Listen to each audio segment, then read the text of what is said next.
చింతకాయలు ఏరిన తర్వాత ఇలా ఒలుచుకోవాలి.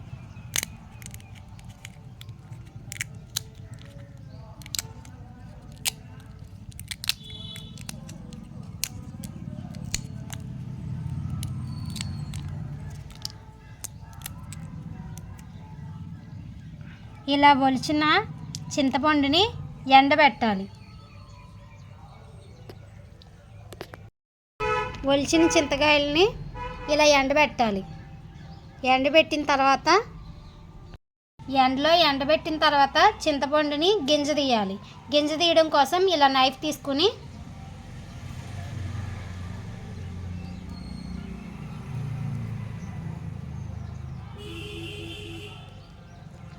ఇలా గింజలు తీయాలి.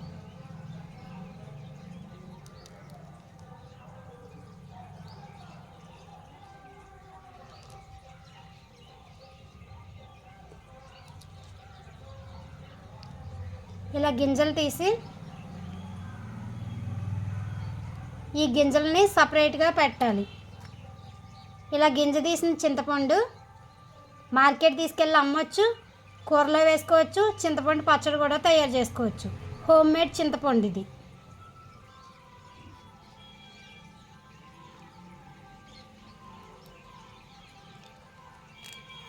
చింతపండు హోమ్ మేడ్ చింతపండు. ఇలా గింజలు తీసిన చింతపండు ఇలా సపరేట్గా ఉంటుంది. ఈ గింజల్ని సపరేట్గా ఉంచాలి. ఈ గింజలను కూడా కొనుక్కుంటారు. ఇలా గింజలు తీసి ఇవన్నీ బస్తాలో పెట్టి ఉంచాలి.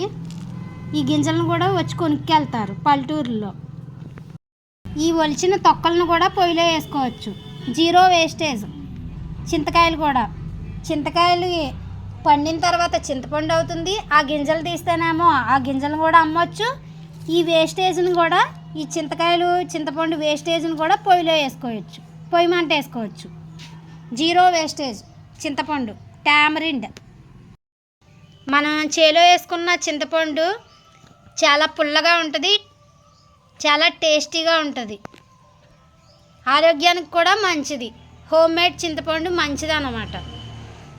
కెమికల్స్ కలిసిన వాటికన్నా, కల్తీలు కలిసిన ఫుడ్ కన్నా మన చేలో వేసుకుని మనం ఇలా పండించుకుంటే, ఆ పండించుకున్న దాన్ని మనం కూరల్లో వంటల్లో యూజ్ చేసుకుని తింటే ఆరోగ్యానికి కూడా మంచిది.